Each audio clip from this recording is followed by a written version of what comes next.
Hi there, I'm Barbara Turley and you're watching another episode of Feminine Wealth TV, the show that uncovers the diamond tips on creating truly conscious wealth from change makers, world shakers and wealth creators. Today I'm joined on the show by a woman who was one of the first online coaches that I personally started following. So she's had a really big impact on my journey and particularly my online journey. She is a happiness coach and a life strategist, but better still, she is the best-selling author of the book The Happiness Code and 5 other books that came after that were also bestsellers. So please welcome to the show, Domonique Bertolucci. Welcome to the show, Domonique. Hi, Barbara. Thanks so much for having me. Yeah, look, obviously you're coming the whole way from winter in London right now down to me in Sydney here. So how's the weather over there? Actually, this morning we had a really beautiful spring day. Yesterday they promised a beautiful spring day and the wind was blowing off the North Sea. It was so cold. So we're very variable right now. Yeah, of course, it's spring there now. Fantastic. Promising. So tell me, what does a happiness coach and life strategist, give me the quick pitch on what it is that you do for people. Absolutely. So what I do for people is I help them work out what they want from life, but with the emphasis and the focus on achieving a state of contentment and fulfillment, that lifelong, calm, centered sense of happiness. So everything we look at, what goals they want to achieve, perhaps career strategy, business strategy, entrepreneurial strategy, it all has to be reconciled back to, but will it make you happy? And I'm really focused on making sure, especially my really high achieving entrepreneurial clients, don't achieve success at any price. It's always, how do I create a happy and fulfilling life, and how do I make sure that my business goals or my professional goals or the other things I want to achieve in my life all support that fundamental aim of having a happy and fulfilling life. And do you find with the clients that you're working with, because as you're speaking there, I'm thinking about myself going, how do you get rid of, the high achiever people in particular, the devil on your shoulder that's driving you to strive further for that sort of success thing? And sometimes, yes, at the detriment of your own inner happiness. So how do we cope with that? What happens there? So one of the things I always do with my clients is start with your values. And people say, well, these are our business values. And I said, well, that's fantastic. And what are your life values? Oh, I'm not really sure. Well, I think that your career values or your business values, they don't sit separately to your life values. They're a subset of that. It's kind of like this whole dialogue about work-life balance. No, work sits within your life. It's not that they sit like this. They actually sit, one inside the other. So I always start with your whole life values, and then everything we talk about in terms of whatever the topic of goal setting and setting those ambitious goals has to be, is this going to take you closer to or further from a whole life that is in alignment with your values? And the reason that approach... Yeah. Sorry, For you personally. Absolutely, for you personally. Because, we all know that whole, little anecdote that gets thrown around a million times, nobody's going to say on their deathbed, I wish I wrote another book, I wish I made another $1 million. And, it gets said so much that it becomes such a cliche and, you sort of chuckle. But actually, if the success you're pursuing doesn't fulfill and honor your life values, that's the person you're going to be on your deathbed thinking, I focused on the wrong things. Now, this isn't to say that you can't be ambitious, that you can't have big goals, audacious goals, but they can't be at the cost of life happiness.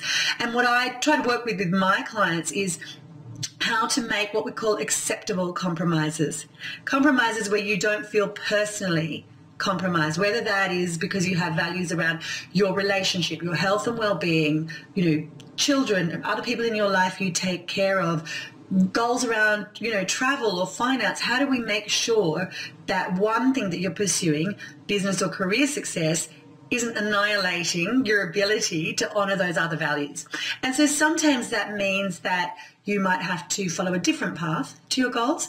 Sometimes that might mean you need to find it in your heart and soul to accept a slower path to your goals. Oh, that's tricky. Yeah, and sometimes you might need to just sort of look at them from a different way. So I'll give you a great example. A client of mine this time last year said to me, I do not need to grow my business this year. I don't want to make more money. What I want to do is make the same amount of money, but actually have a lot less work and a lot less stress for that money. Now, she was making enough money. It wasn't like she didn't have enough money and said, I don't want more. She was very successful, but she could have easily been sitting there saying, I want to double my turnover again this year. And actually what she said is, I want to catch my breath because I feel like I haven't seen my children. I feel so run down. I feel unwell. I feel guilty towards all of the other people in my life. And so what she spent a year doing was stabilizing that business success and getting back in touch with all the other things that mattered in her life. And just last week we were speaking. She said, I'm ready now. I'm ready. Let's go for it. So it's not that she's not ambitious or she said, I don't want my goals. She just said, the cost right now is too high.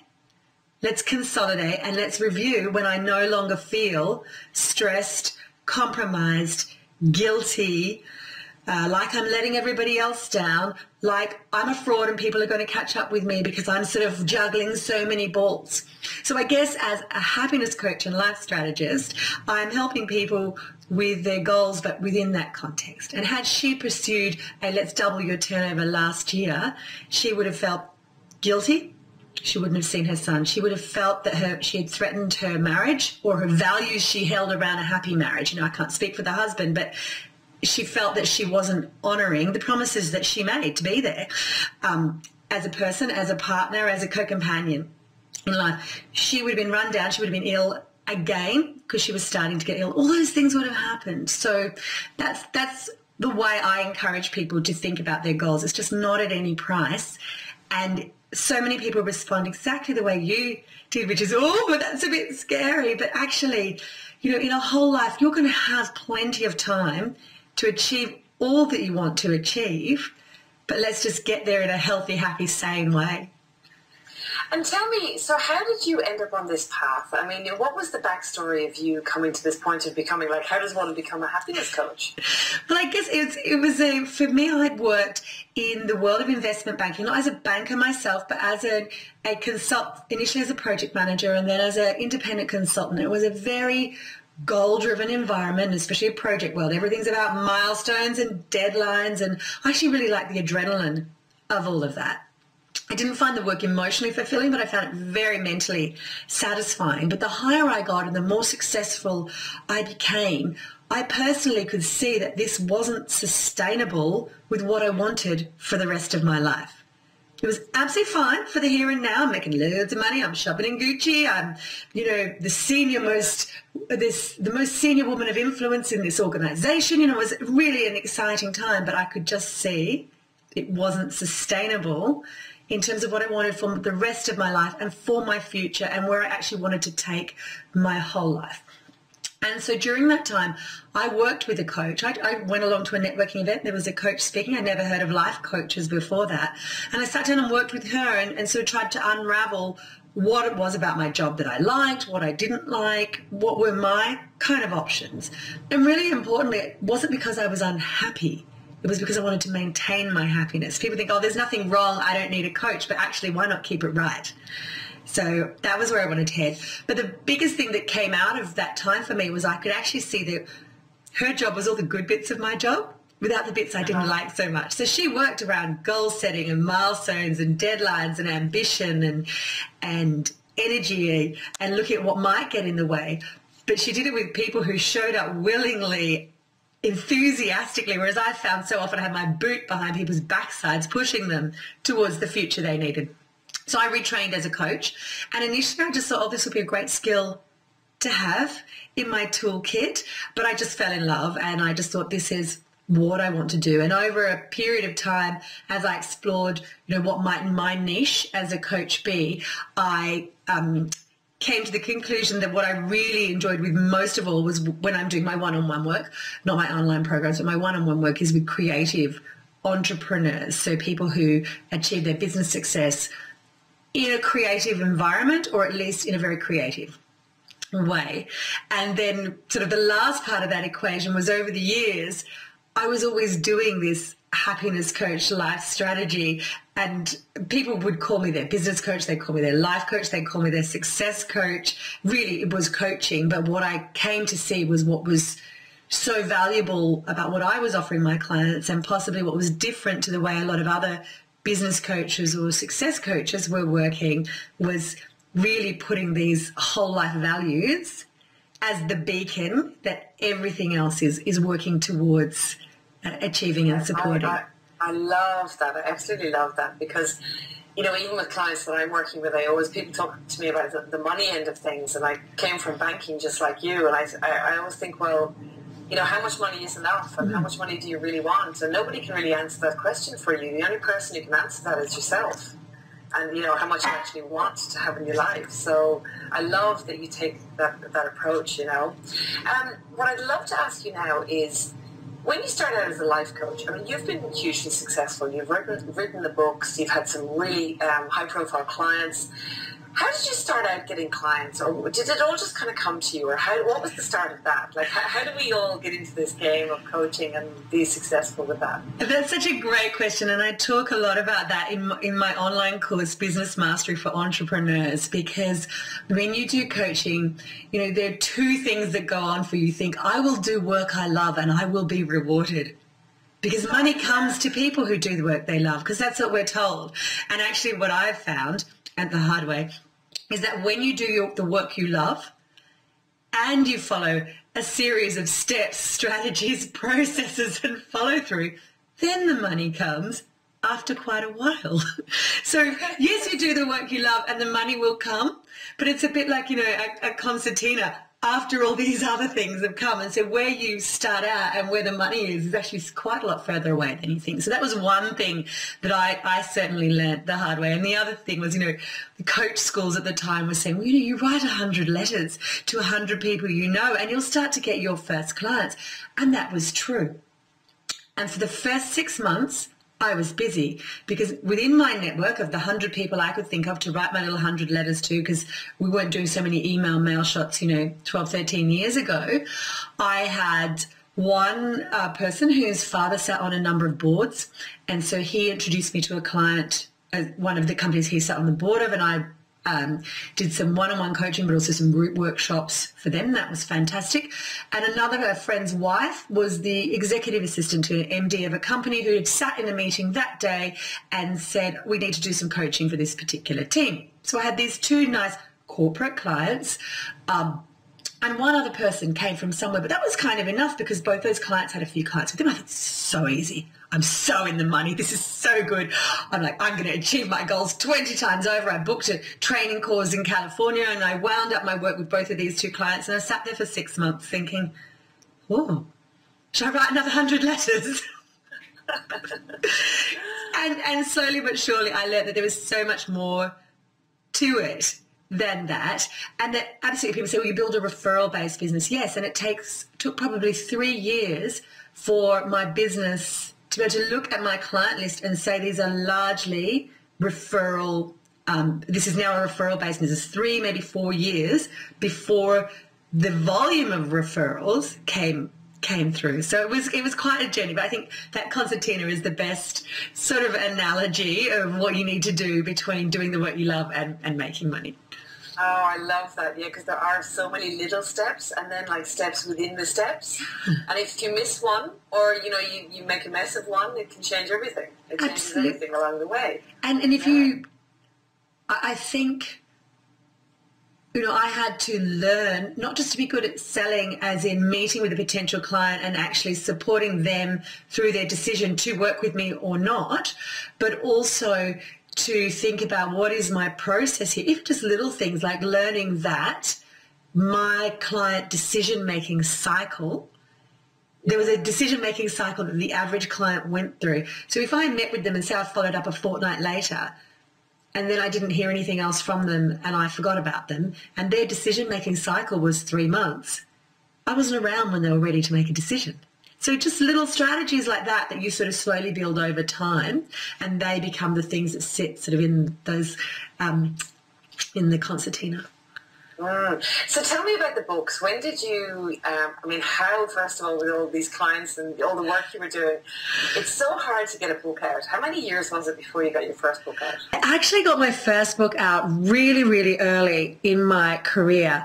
And, you know, I remember a couple of years afterwards saying to my mum, I just think I peaked too soon, Mum, because I had this book out there and I didn't really know how to leverage the opportunities it was giving me. I knew I wanted to have a book would support my expert status that, you know, that I wanted to establish in the marketplace, but I didn't have a strategy of how to commercially leverage that success. So I had this book and it was out there, and I thought once you have a book, because, you know, people say you need a book. So I thought I have a book and then the money will come. I would do the work I love, I will have a book and the money will come. Another concertina in the middle. Exactly. And, you know, I think purely from somebody reading my book and then contacting me to offer me a piece of work, and I don't mean people sitting up and saying, oh, could you coach me or could I come to your workshop, but I like a corporate, somebody getting their book in their hands and reading it and thinking, right, yeah, let's get in touch with her and see if she can come and speak. I would say the sum total revenue from that in my entire career would be about $30,000, which is not a financial... No. Having a book isn't a revenue model. It's what you do with that. And I didn't know that then. I didn't know. And then people would say, give more of your books away. So of that $30,000, let's count up how much of it I spent giving those books away, because if I gave them away, they would be in the right people's hands. And did you know at the time then, obviously when you had written the book, did you have anything in the book, like any lead generators or any way of bringing people from the book? I did.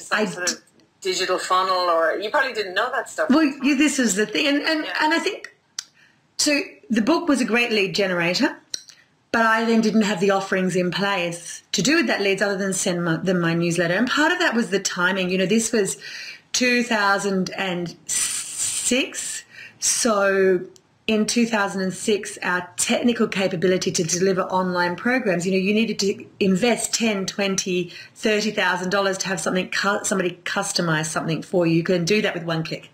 Now, not quite, but, you know, very, very simply, and reach far more people in a lower cost way.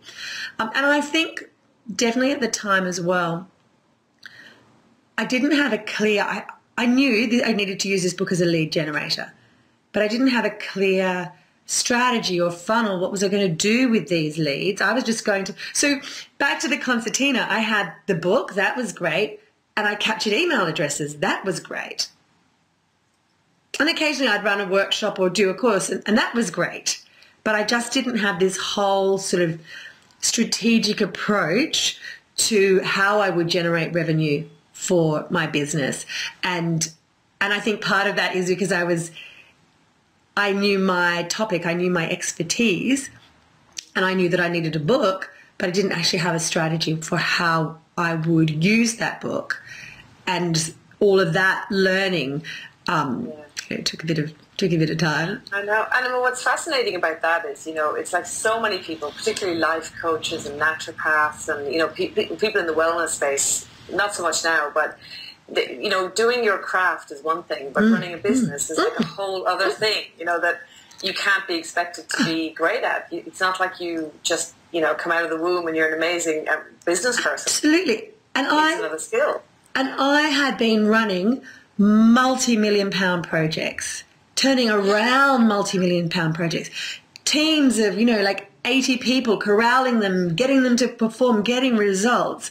I thought, it's going to be a cinch. All I have to manage is me. And, you know, I'm pretty motivated, but it was just an entirely different skill set, and one that I had to, you know, a lot of what I learned trial and error. I'm still learning now. Yeah, but so quickly as well. But my naivety, exactly. But my naivety, I didn't realize I needed to learn it.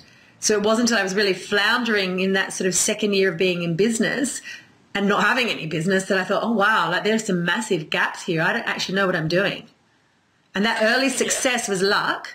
You know, my network was able to cough up a little bit of business for me, but actually that was just luck. I don't have a strategy. How do I take that forward? Yeah. So how did you then, did you just continue to flounder and learn, or did you just sort of take some steps there to... Did you get a coach? Or did you... I did. I retained a coach. He actually, he was a great guy, but more of what I learned from him was about what I didn't want to do in many ways. He was really, because that's the other thing, I guess, which is where the whole happiness coaching comes from. Just because you can build a business successfully in this direction doesn't necessarily mean it's the right direction for you. And everybody I spoke to said to me, you know, you need to get other coaches working for you because that's how you'll leverage. And every time I attempted to go down that road, I would spend a lot of money, feel really personally uncomfortable and make no progress at all. But working with that coach, so he saw a strategy that he was really encouraging of. And at the time, I'm not saying he pushed me in a direction I didn't want to go. I was like, oh, cool, that's an option. Yeah, I can do that if I should, but it never sort of felt quite right. So the other part of it for me was working out actually how did I want to work and how did I want to, what business did I want to create? It goes back to this whole life values thing. I actually don't want a team of 20 people so that I sit in corporate meetings all day. That wasn't why I left my team of 80 people sitting in corporate meetings all day. So for me, there was this real sort of process of trial and error and exploration as I found my way to the path that I wanted to take. And then once I found my way to the path that I wanted to take, more trial and error and exploration as I got it to work. Yeah. I mean, listening to your intuition in that situation, it takes a lot of confidence as well, because I think a lot of people would get led down the wrong path, particularly by choosing the wrong coach. Because I had a coach last year, at the beginning of last year, that again was very good and, you know, lots of really interesting ideas, but I remember feeling that in my stomach that I was going the wrong direction. And it took me a while to kind of go, yeah, I know I can understand what this person is saying, but it's not for me. And I think, yeah, it's hard I think we have to listen to our intuition more in that situation, what we truly want, you know. And I think there's something in it all about feminine and masculine energy and the feminine and masculine approach to problem solving. And this is not a women are better than men or men are more ambitious than women or anything like that. But I think that my coach was definitely measuring success against a different metric than I was. Yeah. And that's one of the things that I've been able to do with my clients, male and female, is exactly like the example I gave you at the start of our conversation, is make it safe for them to say, right now I don't want more.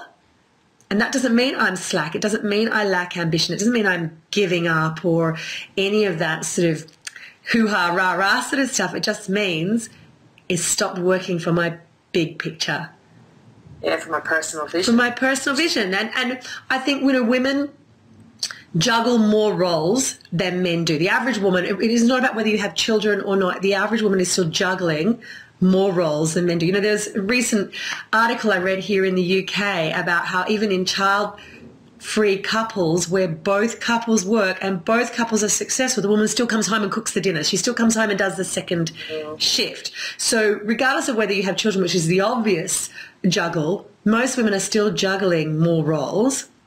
There's a whole other conversation about when that'll ever change and if that'll ever change. But it means, therefore, even if we say, well, we do that to ourselves, it's our nature, therefore, when we look at our ambition, we need to consider more of those balls that we have up in the air as we make those decisions. And tell me, so living in the UK, so you ended up living in London, where you are right now. So you started off the business in Australia. Yes. How did you manage the move to London? So obviously you have quite an online business now, but how was that transition? Because lots of people would love to do that. Well, actually, it all was born of a bit of a disaster. Is the absolute honest story. Was I had met with a agent/manager who'd said to me, I'd been introduced to her a number of years before, and she said, if ever you come to the UK, I'd love to work with you. You've done great work with this book. I think you've got a really strong presence. We could do a lot.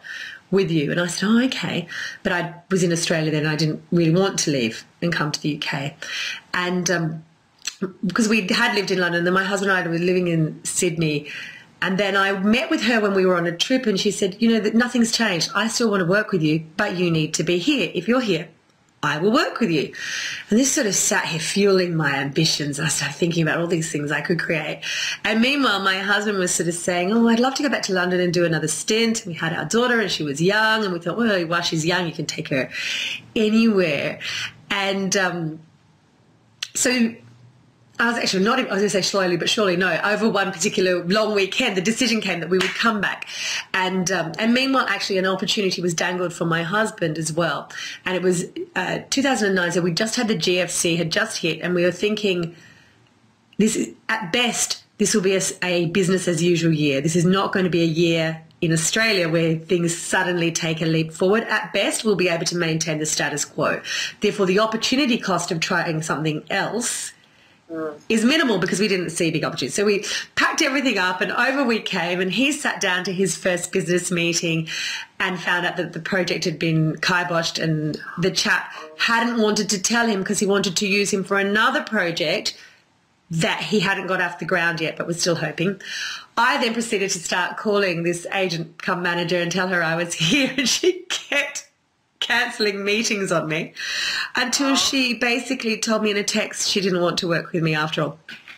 So here we were in England, packed up our life with children. His opportunity ceased to exist, and not that she'd ever promised me success, but she'd promised me she wanted to work with me.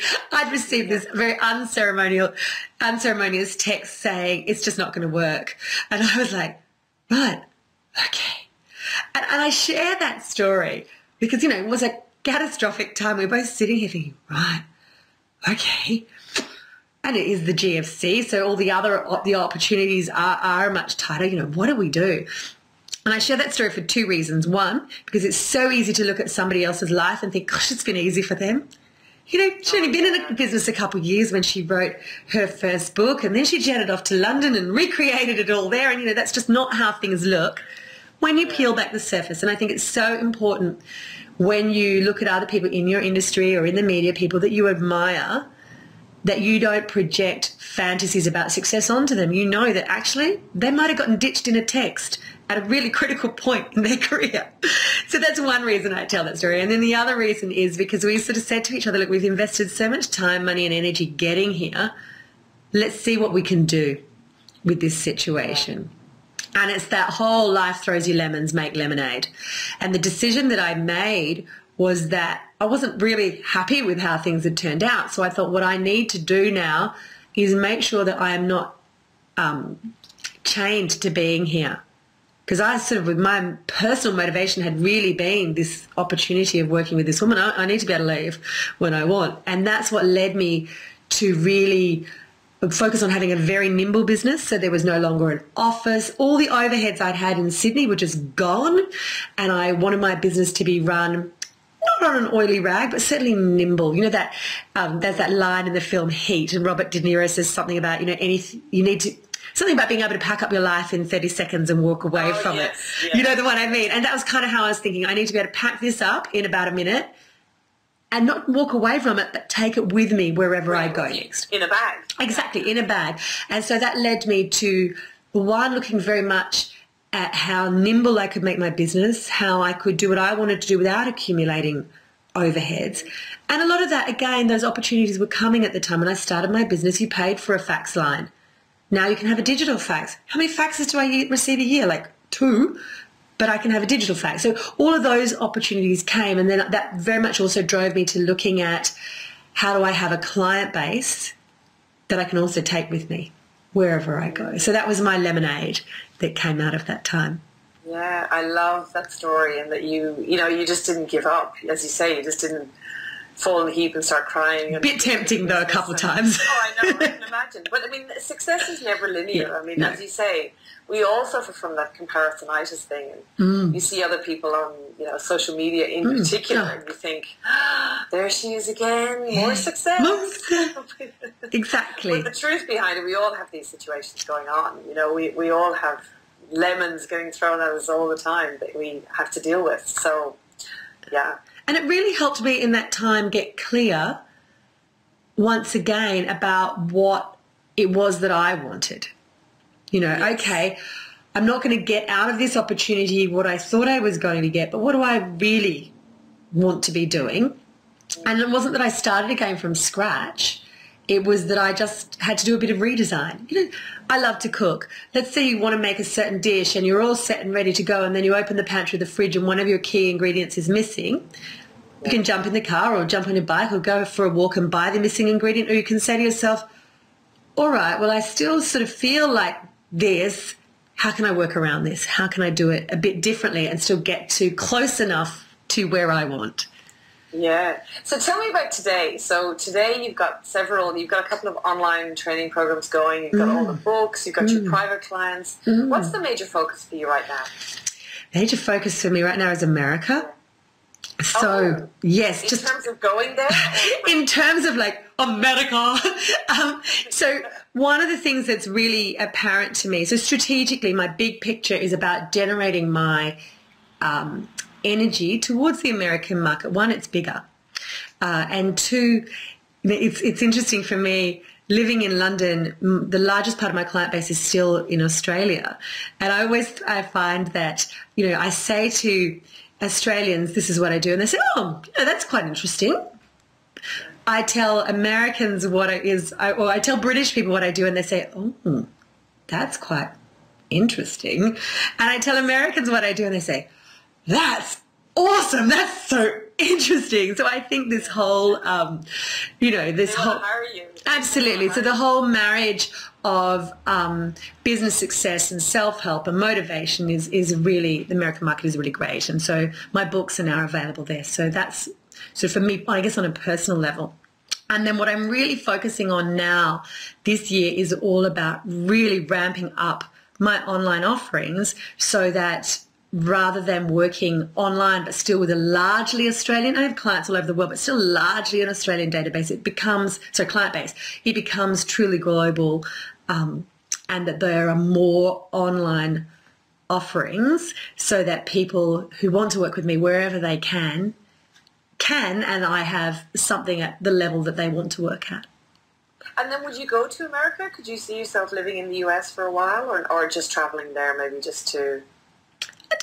You don't have to with an online business. I think like that. If I've learned anything about this move to the UK was that all the geography changed was the geography. Yes. Yeah. So I was living in a different place. I hadn't changed. At that point, my business hadn't changed. All that had changed was my geography. And I caught myself in a fantasy a couple of years ago. And my husband, somebody had talked to him about perhaps moving to America for work, and I felt myself kind of going, because I'll conquer America, that whole thing. Yeah. And then I caught myself right in the act of how magical everything would be different when I was there, when actually nothing would have changed except my geography. So when I talk about, this year America is my focus, I have a really strategic plan around how I intend to increase my profile, how I intend to proactively grow the American part of my database so that first it's equal to the Australian side and then it grows. So things have had to change. So now, you ask the question about the geography and I think, who knows? But, 5 years ago I would have thought, oh yeah, I need to go there. So, and I think that's so important in life, this whole thing that it's so easy to attach your expectations to a thing external to yourself. Even the book. I remember holding my book in my hand, the first book, the week before it was in the stores. And I was so excited, and then suddenly I had this really quiet moment where I realized that the most fascinating thing had changed, but nothing had changed. Everything's changed. I have a book. Actually, nothing's changed. Yeah. And I think taking responsibility for taking responsibility for those changes that we need to make, and realizing that, you can work with the best coach in the world, but nothing changes unless you change. You can have the biggest idea in the world, but nothing will happen unless you act on it. You can move to America, but you won't suddenly achieve overnight success. You'll just open your concertina in America and work through those. The thing again. Exactly. So tell me, I'd love to get one tip from you on, with your strategic plan with America, and how you're going to grow your list over there and grow your following.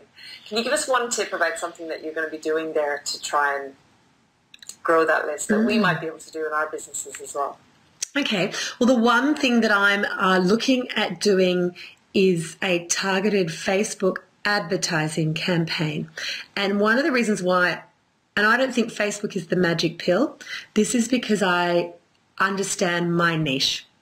And my audience are women. They're 33 to 55. And it's not because I'm going to turn you away if you're 27, but looking at who are my customers today, who are my readers today, I can say that 80% of them fall into that. And that group of people, the biggest users of Facebook are teenagers and women in their 30s to 50s. So it's the right place for me. And I think that's really important, because if I'm going to say this is the strategic thing I'm going to be doing, I don't want everyone to go, this is Domonique's strategy, I'm going to go copy it. Because if your audience, and then within that, the audience is also women who work for themselves or run their own businesses.